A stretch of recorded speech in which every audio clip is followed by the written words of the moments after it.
What's going on, right, everybody? Ryan is back with another video. Of course, guys, if you're new to the channel, please make sure you like, share, and subscribe.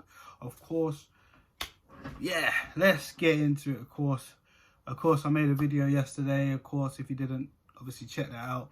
To say to you guys, there's going to be more content on this channel. Of course, now let's just get into it. Let's just start off by talking about the game yesterday. Arsenal won, Southampton won, and yeah, the game itself was pretty much went how I expected. Alright, we didn't lose, which was a positive, but at the same time, the performance, it wasn't that great. It wasn't an improved performance. Not really. I mean, it still wasn't good enough. I mean, really, there was a few mistakes here and there on the game. Let's just talk about the lineup as we talked about before in the previous video. My bad, I got the lineup wrong in terms of the formation. I actually thought it was going to be a 4-4-2, but it turns out we actually went back to the 5 at the back system, which does go into a back 4 when we attack. And let's be honest, Southampton played very, very well. They'll probably be gutted on the fact that they didn't manage to nick all 3 points from us. James Ward-Prowse, Che Adams, Theo Walcott, who we'll touch on in a second, and Kyle Walker-Peters. I always get his name muddled up, so forgive me. A lot of these players played pretty well, you know. And if you look at our team, there wasn't many players that could probably hold themselves very highly. Do you know what I'm saying? And yeah, man, let's just get into it, of course. Right, so the goal that we conceded against Theo Walcott, and I want to touch on this as well, most importantly. Like, Tierney definitely messed up on that part. I felt he was definitely on the wrong side of Walcott. Easy got spun. Leno's positioning, that was just poor from Leno. I felt he could have done a better job making him look bigger in that position. But then again, this is what Leno does. He just does these silly decisions in terms of sliding too fast for Walcott, making it easier for Walcott to chip the keeper. I mean, if you think I'm wrong for getting at that, let's go back and look at what Lacazette tried to attempt when he tried to lob Alisson in the Liverpool game where we lost 3-1. Alisson was still on his feet, made him look the bigger man, and Lacazette got that totally wrong. Now, if Leno would have done the same thing, then it could have been a lot more different. Maybe Walcott would have not scored that chance, and maybe it's still been 0-0. But at the end of the day, Kieran Tierney and Leno have to take flack from that. It was a very good goal from Theo Walcott. Now, look, guys, let's just talk about Walcott celebrating. Now, personally, I had no problem about that at all. Because, listen, if you score a goal, you're going to celebrate. I get that. If you don't, I also get that, and I respect that. But Theo Walcott has no, loyalty to not celebrate. I mean, when you look at the basis, Southampton was his boyhood club, where he worked his way in the youth system and come up for even us to purchase him. Yes, he was a long servant at Arsenal, but let's be honest, he wasn't exactly the best player at Arsenal, was he? No. So I don't get it. Yes, he scored 100 goals for Arsenal, and you know, since the Emirates era, he scored probably, I think he's third in terms of total goals. But that's Walcott. Okay, cool. Let's move on from that. And let's not act like he didn't let us down in the past on certain situations, and he probably felt disrespected from when he left the club. Okay, we wash our hands and we move on. He's clearly washed his hands and moved on. So I do not get why the fan base, not all, because there's people out there that think logically, but some of the fan base comments I've seen online, why do you care? Honestly, why do you care? Theo Walcott scored the goal. So what? Do you know what I'm saying? Are you going to say this for every former Arsenal player that comes and scores against us? I mean, what does it mean? Tell me, does it mean a lot to you? Was Theo Walcott your favourite player? Did Theo Walcott give you an autographed shirt? Why do you care? The club comes first. Regardless of any player that comes back, that scores against us or whatever. Do you honestly care? I mean, to me, I don't care. Clearly, you can tell how I feel about this and how the passion in my voice. Because I'm more upset at we're 15th in the table. We don't look like we're creating much on the pitch, as we haven't really been doing lately. And on top of that, I mean, we don't even look like we're going to win a game anytime soon with the fixtures that's coming up. I'm quite surprised we got a draw when I said we would lose, but people still hanging around. Oh, Theo, he celebrated. All respect out the window for him. I don't care. Why should you? You should be worried about the current situation at Arsenal Football Club, because we're in a shambles. We are in a mess. Now, until the whole fans unite and get together, shit's going to continue.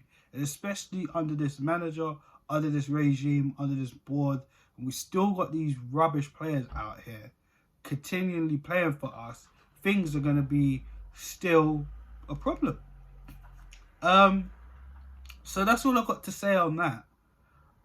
In terms of the goal from Pierre-Emerick Aubameyang in the second half, listen, I expect Aubameyang to score on that. And yes, it was a good goal because, for me, Bukayo Saka, again, we're relying on a young boy to dig us out of trouble. He did amazingly well to get the goal, to create the chance, even getting the goal. With Nketiah getting the assist with a little flick to Pierre-Emerick Aubameyang. I expect Aubameyang to score in a one-on-one situation anyways. Not disregarding Aubameyang scoring, but yeah, for me, it was more Saka that did well in that opportunity to get the goal. So for me, I applaud Saka. Not saying I don't applaud Aubameyang, because I'm glad he scored the goal, bringing it level, but Saka for me, man, he did most of the work anyways. So the red card, the sending off, Gabriel, listen, when you're on a yellow card, you know you got to be careful regardless on what situation here. I'm not going to throw him under the bus.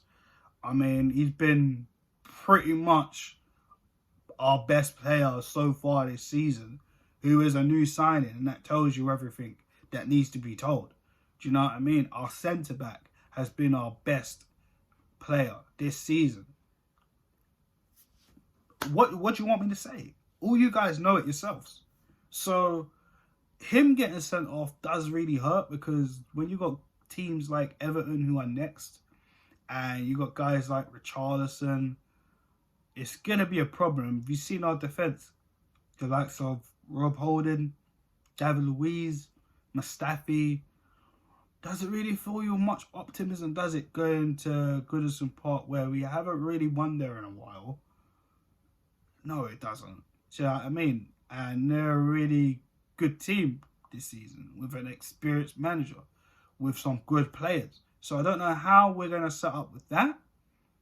But yeah, Gabriel, wasn't good. But I appreciate the fact that you are the second player to come out after being sent off and apologising. Nicolas Pepe was the first after he lost his head against Leeds, and that argument between Alioski and Granit Xhaka again. Well, do I really need to say anything else about Granit Xhaka getting sent off? And statement-wise, because we're still waiting for that apology for Crystal Palace, because that wasn't an apology. And if you want my views on that, go back a couple months ago on this channel and check out that, because it's the same thing. It's the same thing. Why is this guy still at this club? From that moment on, we all said it. Majority of us said we do not want to see Granit Xhaka in an Arsenal top. And Lord behold, Mikel Arteta comes and gives him a new life and thinks it's okay. But we're going to leave that for a separate video. We're just going to touch on the Southampton game here. And then we're going to make another video and we're going to talk about Mikel Arteta and the hierarchy. So don't worry, guys. We got more heat for that. So, all in all, the game was 1-1. Southampton were definitely the better side. They definitely dominated that first half. Second half, I could say, we definitely started to come into it a bit. And we looked pretty decent, but not enough to get the 3 points. Because once the send-off happened, we needed to really defend. And then Mikel Arteta made some changes. He took Eddie off, brought on David Luiz. He took Ceballos off, who looked pretty peed off about that. And who was in the first half pretty much one of our better players, to be fair. Came off for Joe Willock. And Pepe, who doesn't surprise me, is coming off. And came on. Who did he come on for? Was it Cedric Suarez? If I'm wrong, please someone let me know in the comment section. But overall, I mean, the game itself, it was a point. Was it 2 points dropped? Who knows? But did we earn that draw?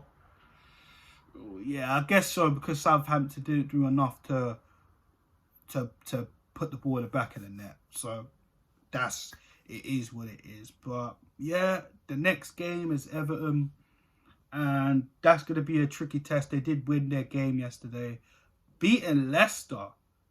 And, you know, when you're beating teams like Leicester, who are a good team, and they are better than us, it tells you quite a bit. We need to be careful with Everton. Remember, a lot of people thinking Everton might be title contenders this season, and then obviously they started to have a few inconsistencies in their game and a few matches, but they're still doing better than us. So that's no disrespect to Everton at all. And yeah, again, the road is still going to be tough, because we got Chelsea after that, then after which is pretty much after Boxing Day, in fact, Chelsea, sorry. And then after that, we got Brighton away. And even before that, we got the League Cup quarter-final against Manchester City. But basically, it's just going to get tough neither way. But guys, let me know your thoughts on the game in the comment section. Of course, no man of the match for Arsenal, because I don't really see anyone that was man of the match quality. We did draw a game. Give me your thoughts on the Theo Walcott situation. Do you agree with me or not? Do you think it wasn't disrespectful? As I said, I think Theo Walcott's allowed to do what he wants. It doesn't matter if he played for us and scored over 100 goals for us. It doesn't matter anymore. I mean, that was such a long time ago. And let's be honest, not many Arsenal fans gave him much respect, and he wasn't exactly our best player a few times. So, you know, no disrespect to Walcott. That's just what it was. Do you know what I'm saying? So, it is what it is. Come on. Like, move on. I think we hold on to too many things too many times. But that's just the level of this fan base. We just need to move on from certain things. I'm sick and tired of talking about the past. We need to talk about now. I'm going forward. Talking about the board and all that stuff. Like I said, I'm going to talk to you guys about that in another video. But, guys, I'm going to wrap it up here. Like I said, comment, like, share. And subscribe, of course, to the channel. And, yeah, guys, have a good evening and stay tuned for the next upload. Peace.